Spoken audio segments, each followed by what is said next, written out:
Broadcasting live from the Business Radio X studios in Atlanta, Georgia, it's time for Atlanta Business Radio, spotlighting the city's best businesses and the people who lead them. Welcome to this very special edition of Atlanta Business Radio. It's time for Customer Experience Radio, brought to you by our good friends at Heineck & Company. Now, here's your host, Jill Heineck. Good morning, and welcome to Customer Experience Radio. I am here this morning with David Poole, who is the head of Merrill Edge Advisory, Client Services, and Digital Capabilities. He and his leadership team help ensure that Merrill Edge is providing an industry-leading client experience and delivering investment solutions based on client needs and priorities. He's focused on delivering a best-in-class client experience across all channels.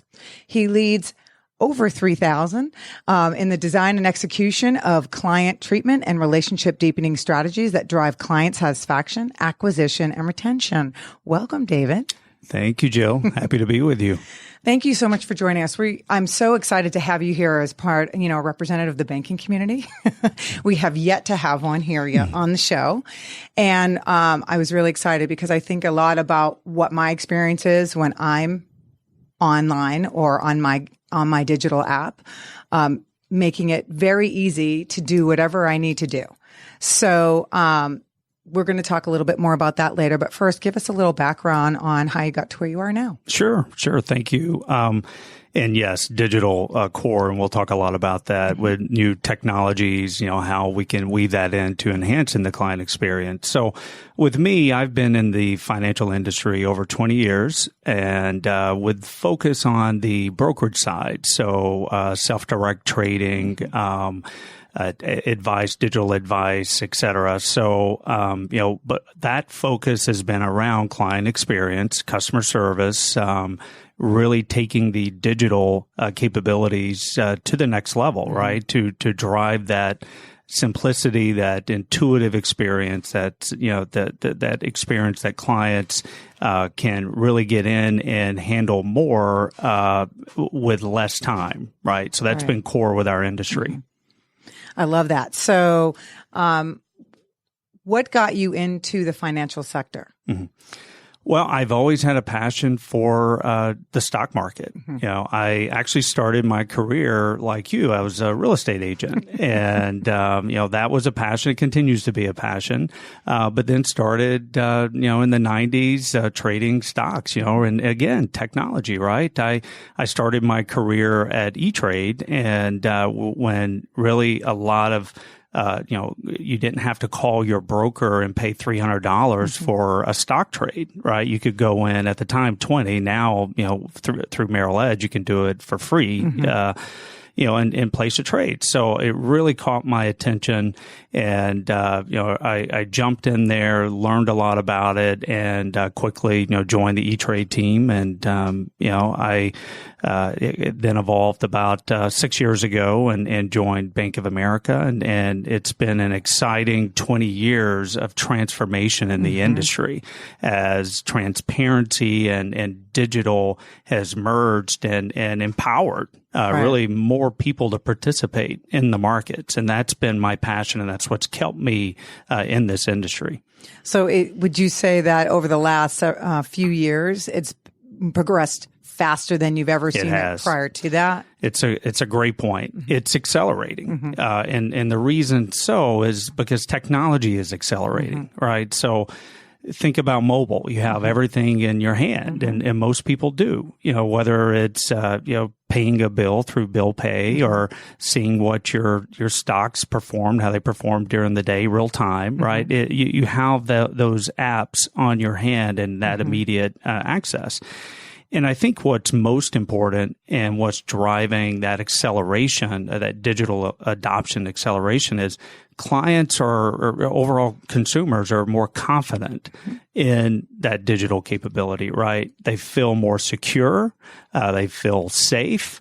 There's a lot of folks are going kind of the e-statement route, or really having all their records sent to them via digital versus sensitive information sitting in a mailbox, right? So we're seeing that drive that adoption, which is causing an acceleration of innovation. And because more and more clients are demanding it, so we're putting more attention and energy into innovating those solutions to meet and exceed those demands. So let's talk about what you just mentioned, feeling safe about doing all your banking online. And given the recent breaches that we hear about and things of this nature, what does your team do to communicate to the clients that, you're doing everything you can to protect that information? And the second part of the question is, what is the demographic breakdown of who's adopting on digital? Right. Well, as you could imagine, the younger generation, we're seeing, very high percentages. I mean, it's almost, that's just their norm. Right. So the Gen Zs, the millennials, we're talking close to 100% adoption. And, but, we also are seeing that adoption with, your baby boomers, right? And retirees, again, as they're getting more and more comfortable and safe. And that safe is a key word. Right.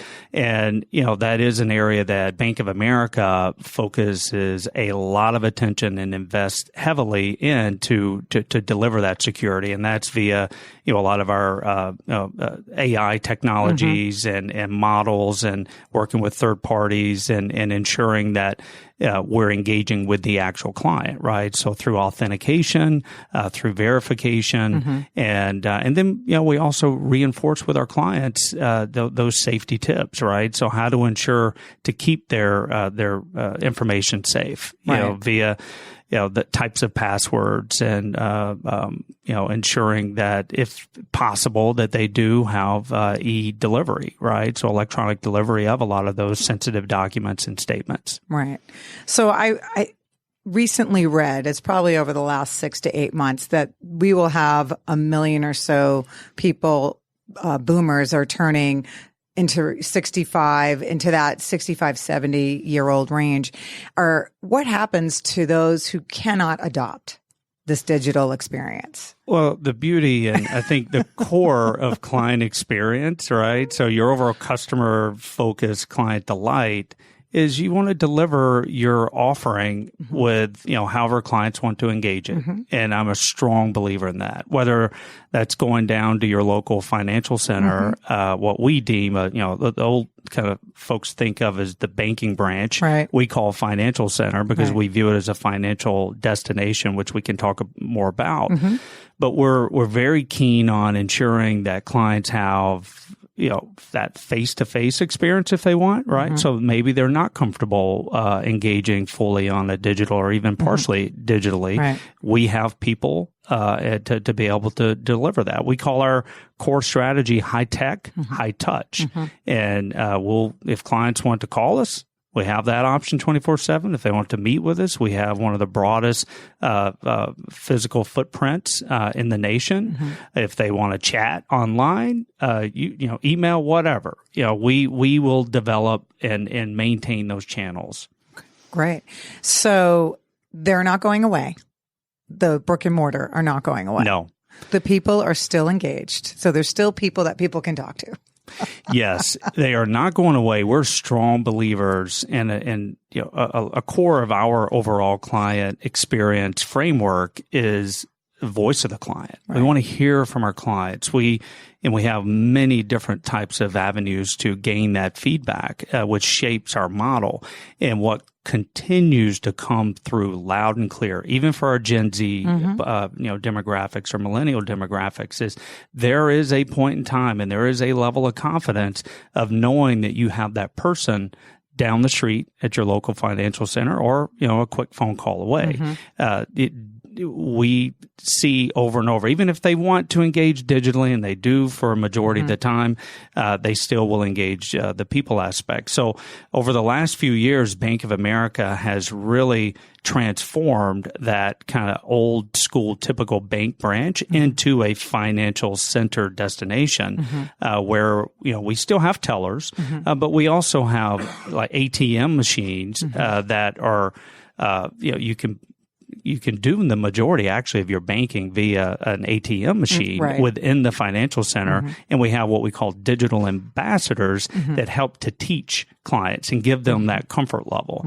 But beyond that, we have specialists. We have financial solutions advisors, right, that help to deliver the investments part of our offering to help educate and support clients if they have specific needs. We have small business specialists. We have lending specialists. So, auto loans, mortgage, whatever kind of loan situation, that you're in need of, right? So we've really made it a destination to deliver that full Bank of America continuum, that offering continuum via the financial center versus kind of going in and it being transactional and you stand at the teller line. Right. You go in and whatever your specific need is or where you want to learn more or be educated, you go in that direction. We have a specialist there for you. I like it. My personal experience is that 98% of the time I don't want to talk to anybody. Right. But in the 2%, that time that I need somebody, I better be able to access someone. And I don't know if that's the Gen X in me or what. I was going to say, and that is not uncommon. Yeah. It may be 99% of the time, but you also want to make sure you have that confidence that when you do need someone, you have a unique situation, they're there. Right. You have that access. And what we're finding is a lot of folks here, our foot traffic into our locations as we're evolving the model into these more specialized focuses, it continues to be strong. And, we're continuing to invest in this particular channel. Right. Specifically in the Atlanta market, we've renovated over 90 of our financial centers, to be able to equip, the offices, to be able to house these specialists and have the digital capability. We're opening up financial centers as well, 10 new locations. As Atlanta is growing, and the footprint continues to expand outward, we want to pop those new locations up that are convenient to people. So 10 there, and in the next year or so, we'll have 70% of our overall footprint will be either new or fully renovated. So I can bring my laptop and get a cup of coffee and hang out. We've got Wi-Fi for you. We've got people that have that client experience DNA and very passionate about serving you and your needs. Absolutely. So I get there, 30 minutes before my appointment. I can hang out, work, drink coffee. You can hang out, maybe learn about an offering that you don't currently participate in, right? So Excellent. Maybe you're looking at that lending opportunity. Mortgage rates have dropped. You being a real estate professional. Right. Maybe see kind of how our digital mortgage is kind of unique in the industry. And that's really what our digital ambassadors are there for, to help educate clients, because the offering is broad. Right. And, how can it complement? And ultimately, that's a key part of our focus as well, is rewarding clients for that kind of engagement across our continuum of offerings via our Preferred Rewards benefit program. Right. So what is the trend right now in Atlanta with finances and in retirement, as you're saying it? Well, we're very engaged with client surveys, and we do twice a year what we call the Merrill Edge report, and this is a national report, and we also focus on our key cities as well, of which Atlanta is obviously one of, and the key stats specific to Atlanta, and also Atlanta is somewhat representative of what we saw across the nation as well. But we're seeing high optimism. 9 out of 10 of our Atlanteans, are very optimistic in the future of Atlanta, in the economy, in the growth. And we're seeing in terms of retirement, over 70% intend to retire here in Atlanta. And for those that don't, it's traffic, right? So they, may want to avoid traffic, but otherwise, Atlanta is really, giving people, what they're looking for in a living environment. And, that optimism is coming through as well as the economy continues to enhance. What other markets are you seeing with that same optimism? We're seeing it in some of our core offering, our core markets, Charlotte being one, some in Dallas, and some of those areas where you've seen that growth, where you've got cost of living that's compelling, right? You've got access to international airport, you have access to universities, and then folks can actually come in and live in a nice location, and have a strong kind of cost of living comfort. Right. So in the tighter markets, so I think more expensive markets, is there more or less competition? I mean, what is it looking like in those markets, like let's say San Francisco or New York? Are you seeing any changes or differences in your numbers there? We're seeing growth across the board. We truly are. In those markets, we serve those clients in kind of their unique ways, and we do find there are unique attributes across each market, right? And how clients choose to engage us. Atlanta's a commute city by and large, and San Francisco not so much, right? So, and we're very strategic in how we locate our financial centers according to that market and where that demand is, and co-locate and like for example out in California with some of our institutional clients like Apple, Microsoft, et cetera, where we'll co-locate in their campuses to give that convenience. So that employee base doesn't have to, get in the car and travel or it be an hour to go talk to that financial specialist. They're there, as part of campus. All the other benefits that their corporation provides. That's excellent. So are there any locations here in Atlanta? Not yet, but that is a key part of our strategy. And we're, again, with the focus on client experience, we're always looking to evolve and deliver, where that demand is. And what we call that our corporate employee banking and investing strategy. And, we've seen very compelling results, very high client satisfaction marks. So yes, we absolutely intend to expand. That would make sense. I mean, I would think that a majority of the workforce is banking online or on their mobile. But to have something on campus like at a Coca-Cola, for example, where they have a lot of everything you need all day long and they don't really want you to leave. So let's make it as convenient as possible to have everything right there. But that would be one place that I would think you'd pop up. We'll take a look at Coca-Cola, see if we can accelerate there. So, one thing that I've read is that Bank of America is a leader in digital banking. So what helps you stand out amongst the competition?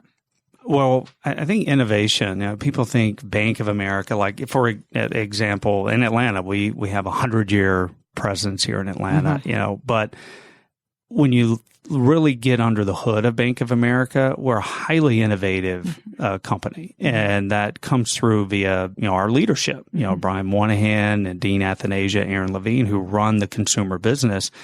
That is the priority, right? So really, we invest a lot of energy in understanding client need and invest a lot of dollars in innovation. So we do feel like we have innovations that differentiate us, versus the competition or seeing adoption accordingly. We had just in, this latest stats in Q4, we had 1.5 billion mobile logins in one quarter from Bank of America. You think about the adoption that I hit on earlier. We had 36 million mobile deposits, right? So we're seeing adoption. And again, that covers all the demographics, right? So we're seeing that across the board. And we also, when you think about innovations, we have our own AI, which we call Erica, and Erica is there to, Bank of America, Erica, right? So it works and it resonates with clients, but it's basically, there to help clients maximize their Bank of America experience. And we've seen, significant adoption. We've been out, we launched Erica a little bit over a year ago. 7.6 million clients have signed up for Erica and are using it, and which has completed 55 million requests. So again, to make that experience seamless and help put forward to the client based on their specific needs and the extent of their relationship, what's relevant to them. Right. Like, for example, Erica, you could log in and Erica will keep you updated on how many subscriptions you may be paying for that you may not be aware of, that kind of snuck in there. Oh, yeah. Maybe that gym membership that you haven't used in a year. Hey, reminder, you have this subscription, right? So just to help you manage your finances, your budgeting, your spending, things like that again, help you deliver on your financial goals and accelerate. So I log in and then she's talking to me, or? She is. So whether you want her to talk to you, whether you want just an alert, you choose how you want to engage with Erica. But yes, you can have her talk to you, and you can determine the frequency and what you want to hear about. And I think that's fantastic because there are so many things that I'm sure you forgot you signed up for. And if you had sat down and calculated, we see it all the time. We hear, you think about client experience stories and client delight. This is one of them. You saved me $250 a year, but just something I just was not aware of. Right. This proactive innovation of ours, or you made me aware of a rate that is saved me several thousand a year that I was eligible for, or a preferred rewards program where you can get certain acceleration that clients just wouldn't know, because the offering is very extensive, and it would just take the time to go in digging in unless you engage with someone personally. Right. So Erica helps deliver kind of what that relevant value add is for you. So she also works like Siri. Yes, you can engage with her like Siri, and we have a development path for her to make sure she continues to be more sophisticated as we align new technologies. So yes, I love it. Erica and Siri are buds. So, it sounds like it. They're right. They're on the same path. That's right. So do you have a couple of real world examples of how these digital innovations have really delighted customers? Is there maybe an institutional example, or, something that you can share with our listeners? Yeah. I think it really comes down to ensuring that clients understand, again, the value add. So I hit on a couple of those Erica examples earlier, but just giving clients that need, that where they have a need and they're trying to they have competing priorities, right? So, maybe someone that is, having to care for, an aging parent, also has to focus on getting their kids through college, also has to think about retirement, and all those competing priorities causing that stress, that strain. We hear that's just a common theme that we hear from clients, like, thank you for helping me navigate, what the, can be a very stressful competing priorities path, right? So that is a common theme when you think about what continues to excite us and motivate us to, down that innovation path and delivering for our clients. We talked about that Merrill Edge report, that customer survey earlier. There were some interesting stats that came out of that around those competing priorities, where 55% of respondents felt significant mental stress, and even that, over half that result in physical ailments because managing finances, right? So, but having to navigate all that, even with the optimism out there, there's still a lot, and that people feel responsible for caring, and I think that's what drives us on the innovation path, is helping to allow clients to have confidence that, okay, I do have a lot of competing priorities, but I also have the tools and I have the support to help me navigate, to set up a plan, and to maximize the dollars that I have, to be aware of my budgeting, my spending, and relieve that stress and give them conviction that, we're going to be okay and we're going to deliver on all those priorities. Do you have a specific program for somebody in that position? We do. Yeah. We have the whole kind of spectrum. Like we have, we're partnered with Khan Academy for better money habits. So, maybe we have, a Gen Z or millennial that's really just getting their foot into investing, and we have a whole set of education content that they can access through the Better Money Habits and work on enhancing their credit score, and overall optimization of their spending, and all the way to a lot of the area that I'm directly responsible for on the investment side. So we've, through the Merrill Edge offering, it connects with the bank. There are benefits if you have a Bank of America relationship. You have a bank account and a Merrill Edge account. You can have a collective $20,000 in assets between the bank and Merrill Edge, and you can get 10 free trades a month.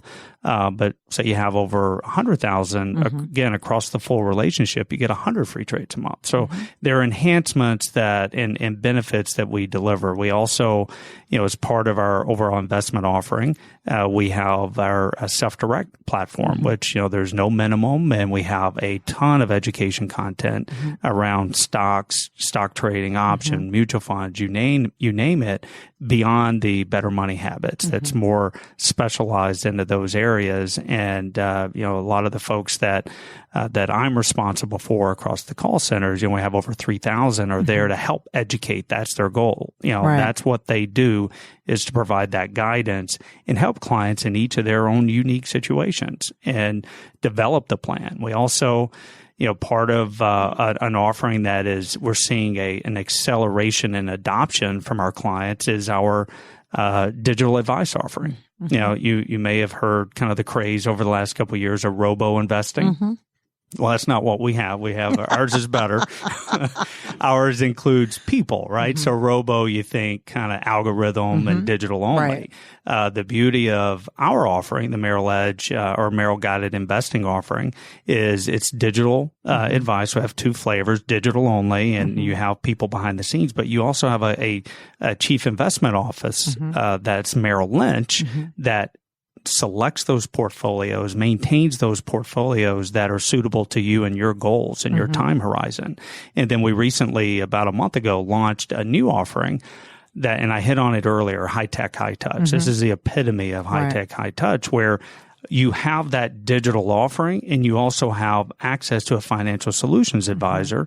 So that advisor will help the client construct, okay, here, say it's a retirement goal. Right. What's your time horizon? Right. What is your, risk tolerance? And help you get into an allocation based on, what you're striving for. Again, back to the competing priorities, in a low cost manner. So we just launched that, and we're seeing clients really embrace it. And then if, certain clients have more complex needs, where there are trust involved, and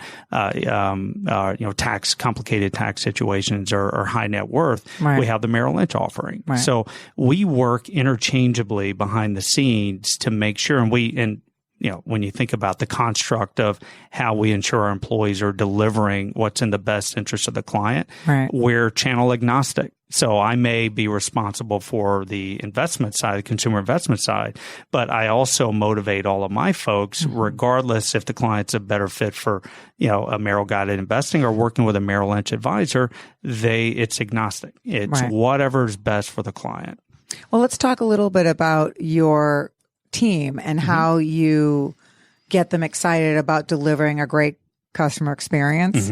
Because we all know that, obviously the leaders have to, motivate them and show them how that is an integral part of the business and their job. So what are a couple of things that you do to motivate them? That's a great question. I think from a customer experience standpoint, the absolute foundation is the people, right? Your employee base. And it's been a core focus of ours, the other enabler is, you're right, leadership. Leadership has to get it. And every strategic decision they make has to be centered around that client experience. It's imperative. And ultimately that's the differentiator of Bank of America. But back to the employee base, when when I look at the overall model, it comes down to employee selection, right? So do they have that client DNA in them, right? Do they enjoy helping clients and engaging with clients?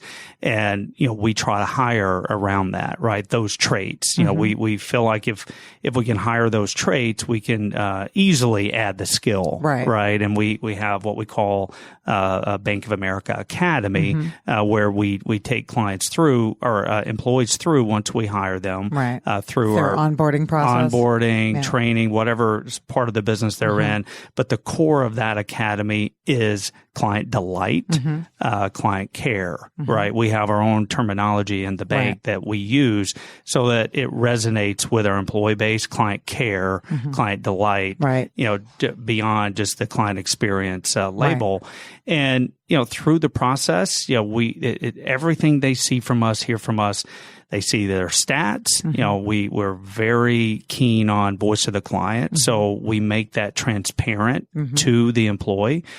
Their interactions that they had during the day, 20 interactions of those, how did clients view that interaction? Did they score you out of a 1 to 10, a 9, a 10, or a 6, a 5, right? So they have the transparency. We help communicate with them what those satisfaction drivers are for clients, helping them to navigate conversations. And then we also ensure that they're empowered, right? So I think that's another core element, empowerment.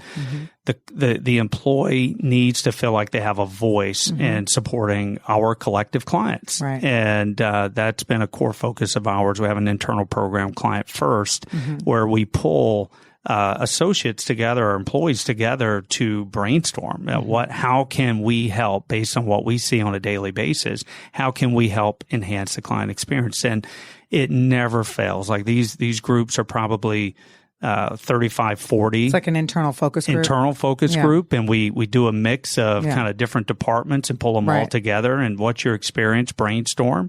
And they'll ultimately, through a 5-hour workshop, they'll come in and present to leadership. Here's what we have conviction on that could be changed or invested in. And it never fails. I always walk away from those sessions, first off, even more motivated and inspired by the passion, but finding a really low tech, high output solution, right? Some tweak that is an easy fix that would have never made it to our radar had we not engaged our employees face to face. And they love it. They love it. It empowers them. The word gets out amongst the team. They do care. They are going to invest. And if they do have an idea with it doesn't make it's not feasible, we tell them no too, and why, right? So it's just that transparency, that communication, and they see that commitment, and that in turn really drives that motivation to continue to be engaged. So what's a good example of empowerment on the employee side? Yeah, well, there's several. I would say just from a contact center perspective and even a financial center perspective, maybe we had certain restrictions on what the employee could do, right? So crediting back a fee or crediting or making a account record change where we may have been a little too conservative that required the client to jump through hoops when that employee could have just taken care of it. And so understanding those and making that right risk client experience balanced decision. And so there's just numerous examples of that just you implement that empowerment, you see your client experience score tick up immediate. You also have, a lot of what we found through those client first sessions around what I thought was like one of our main satisfaction drivers where we'll give a new account bonus, ended up being one of our top dissatisfiers because clients didn't understand the fine print or, and it caused us to really take it back and look at it of how can we adjust so that it's very clear of, you need to do this to get this, right? And that our associates and, employee base is communicating that proactively accordingly. So, just a few examples of that transparency that came through and how we were able to really move the needle and really lessen those friction points, right, for clients. Well, that's the idea, right? Mm-hmm. Right. Yeah. Because it's already stressful dealing with your bank. That's it. And dealing with finances. Nobody wants, unless money is no object. Right. Which we saw in our survey data. That's not the case. That's not right? the case. And even, the wealthiest of the wealthy, obviously money is an object. You're always managing it and wanting it to grow, and nobody wants their little nest egg to be, messed with. So, what I was going to ask you is, so now we've talked about all these great things that are going on, and now we always know there's, some service potential conflict resolution items that we have to work with the customer experience. And we know, and I know in my business that we know it's not going to be smooth 100% of the time. It's how we respond to those conflicts. So is there a conflict resolution department? Is every employee within your company empowered to, outside of that, what else do they do? Do they have to escalate to another department if they can't resolve there? How does that work? Oh, you nailed it. Right. So that just the reality of all business is, mistakes happen or frustration occurs. And, as you're dealing with millions of transactions and a lot of nuance with that. So we call those kind of the moments that matter, right? You can take a negative experience that, that's driving frustration with a client and turn it around into a very positive experience because most clients understand mistakes happen or certain things are required, from a banking risk mitigation standpoint. And if you communicate it properly, if you do make a mistake, you really circle the wagons quickly, and they feel that care, and they know that we're going to do whatever it takes to make it right. All you do is strengthen the loyalty, and as a result, we definitely have structured. We look closely at what we call first call resolution. We've added from a contact center perspective, we've added work time. So outside of kind of some of the call center stats, to allocate to time so that associates can follow up with clients, right? They don't feel like they have to be taking calls at a specific time. They have the latitude within their schedule to take care of those issues. And, and it even goes back to leadership, like where, some of the stats that I look at, are my frontline leaders engaging actively with clients? Or are they just telling the associates, okay, well, just handle it, take care of it? Or are they really getting in and being a part of the solution, right? And so there's just a lot that we have under the hood there that help when those errors do occur, or those areas of frustration, to empower. And yes, we have special teams, we have help desks that we have built in, where it's essentially leaders that support a help desk to whether educate or instead of putting in a work order, they can do it on the spot in an escalated situation because they have even more entitlements and system access. So we feel like that's very important as well. And the conflict resolution's available 24/7 to any client. Yes. So, and you can be anywhere in the world to call if you're traveling and something happens. That happens to a lot of people. So they're able to resolve it pretty quickly. Very quickly. And I would say the culture of Bank of America when it comes to those problems is nothing like I've ever seen. Like all kind of my leadership, I see it behind the scenes. Brian Moynihan, Dean Athanasia, Aaron Levine will engage clients all the time, every day. They engage clients, right? They don't. They ask why. All right. So this happened, but what caused it? Let's do a postmortem and let's correct it so that it never happens to another client. And that, we spend a lot of money and resources on those postmortems, and we track them. And here are the incidents. Here's what can be solved and what's required to be solved. So it's just part of that culture of taking that client experience and where we don't deliver what we strive for personally, and every part of the team taking it personally all the way to the top. So what has been your favorite part of being part of the Merrill Edge team?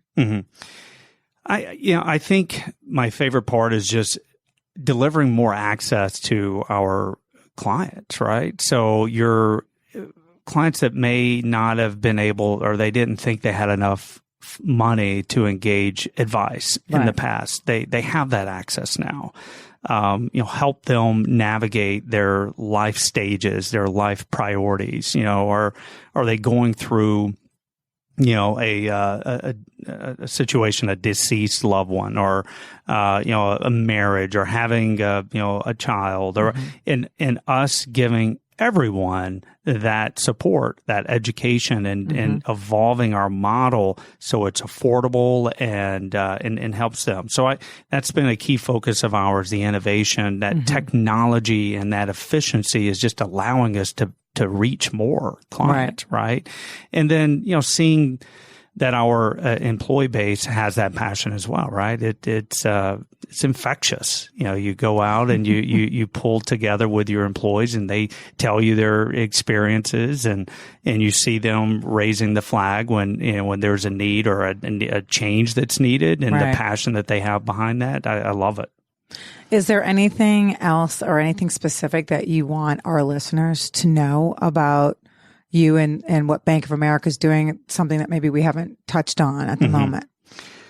Yeah, I think what our core focus is just to continue to help clients navigate those competing So you're kind of meeting them where they are, and then helping them advance. And we're not complacent. I think at the end of the day, I hit on it where, our renovations, just in the Atlanta market, 90, right? To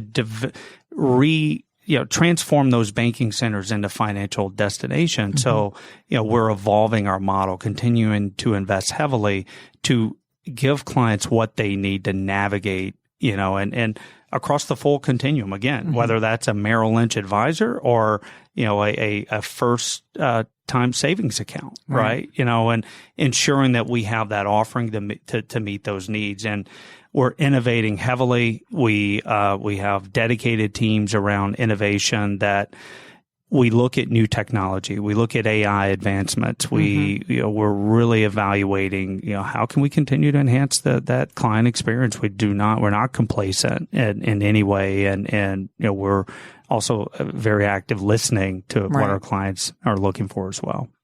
Well, it seems like that is an extremely proactive program, what you've got going on there, and will continue to go that route. So on a personal note, I know you're based in Jacksonville now, but being an Atlanta native and a Georgia Bulldog, what do you miss most about Atlanta? Oh, man.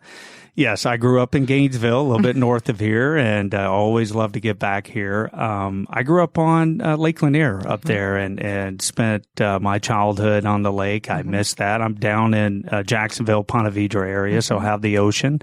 But, I definitely miss that experience on Lake Lanier in the city. I mean, you got to love the city. The College Football Hall of Fame came in after I left, which broke my heart. I'm That's a big fantastic. college. Yeah, I know. I'm like one of the biggest Georgia Bulldog fans. I've got 3 daughters, and I'm trying to keep them all Georgia Bulldog fans by living in Florida, which they are. My wife and I are both Georgia natives, and so we definitely we miss it. But I have a lot of family here, and continue to get back here as often as I can. Excellent. Well, David, so great to meet you, and thank you for being a guest on our show today. Well, thank you for having me. Thank you, everyone, for listening to Customer Experience Radio.